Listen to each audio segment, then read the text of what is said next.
नमस्कार दोस्तों, आप सभी का हमारे चैनल पर स्वागत है।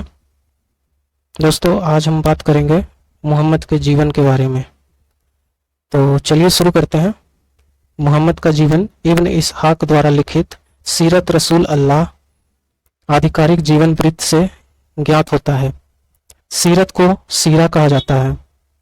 सीरा कुरान की आयतों से जोड़ा गया है। इससे मोहम्मद के दिनों के मूल ऐतिहासिक कुरान पुनः प्राप्त हो जाता है। इस कुरान को पढ़ने के बाद आप वास्तविक कुरान को चुन पाएंगे और यह कुरान समझना सरल होगा। 1, 2, 3, 4 इब्न इसहाक के सीरत रसूल अल्लाह का संदर्भ है। इब्न इसहाक की इस पुस्तक का अनुवाद द लाइफ ऑफ मोहम्मद नाम से ए गिलोमे द्वारा किया गया है। यह उपांत यानी कि हाशिया नोट 2, 3, 4 का संदर्भ है। कुरान की सीरा 12 और सूरह 12 और आयत 45 कुरान का अध्याय है। सूरह 4 और आयत 13 अल्लाह द्वारा ये सीमाएं निश्चित की गईं, जो अल्लाह और उसके रसूल की आज्ञा का पालन करते हैं वे सीधे सदा जन्नत के उन बागों में रहने के लिए भेजे जाएंगे जो प्रवाहमयी नदियों द्वारा सिंचित होते हैं। यह परम पुरस्कार है। जब कुरान में मोहम्मद का जीवन जोड़ा जाता है तो यह उसकी आयतों को संदर्भ व अर्थ देता है। कुरान में 91 बार मुसलमानों से कहा जाता है कि मोहम्मद के जैसा बनो। यही कारण है कि कुरान का प्रत्येक अध्याय आरंभ में संसार को यह स्मरण कराता है कि मोहम्मद के बिना कुरान का कोई अर्थ नहीं है। अब जानते हैं रसूल के बारे में। 40 वर्ष की अवस्था में मोहम्मद सपने देखने लगा और विचित्र आवाजें सुनने लगा। उसने कहा कि फरिश्ता जिब्राइल उसके पास बेल बूटादार कपड़ा लेकर आया जिस पर कुछ लिखा था और उसे वह पढ़ने का आदेश दिया।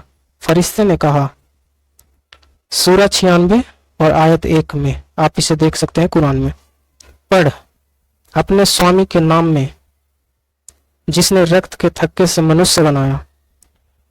फिर सूरह 96 सूरह 96 आयत 3, पढ़ तेरा स्वामी अत्यंत उदार है जिसने लेखनी का प्रयोग सिखाया और मनुष्य को वह सिखाया जो वह नहीं जानता था। मोहम्मद नींद से जागा। वह विक्षिप्तों से घृणा करता था पर उसे लगता था कि वह स्वयं पागल है। उसने एक टीले से कूदकर प्राण दे देना चाहा। टीले पर आधी दूरी चढ़ा था कि उसने सुना, मोहम्मद तू अल्लाह का रसूल है और मैं जिब्राइल हूं।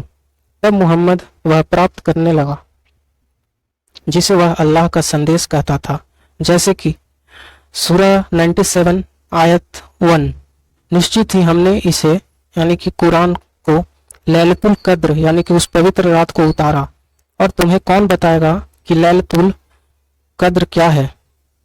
यह रात 1000 मासों से श्रेष्ठ है। अपने अल्लाह की अनुमति से उस रात फरिश्ते और वह आत्मा जिब्राइल उतरे प्रत्येक कर्तव्य को पूरा करने, और वह रात भोर होने तक शांति की रात है। सूरह 55 आयत 1, दयावान अल्लाह ने कुरान बताई, मानव की रचना की और उसे बोलना सिखाया। सूर्य और चंद्रमा अपने निश्चित चाल का पालन करते हैं और तारे और वृक्ष उसकी स्तुति में झुकते हैं। उसने आकाश को ऊपर उठाया और न्याय का संतुलन स्थापित किया जिससे कि तुम अपनी सीमाएं न लांघो। उचित ढंग से तोलो और न्याय के तोलन पर कम या अधिक न तोलो।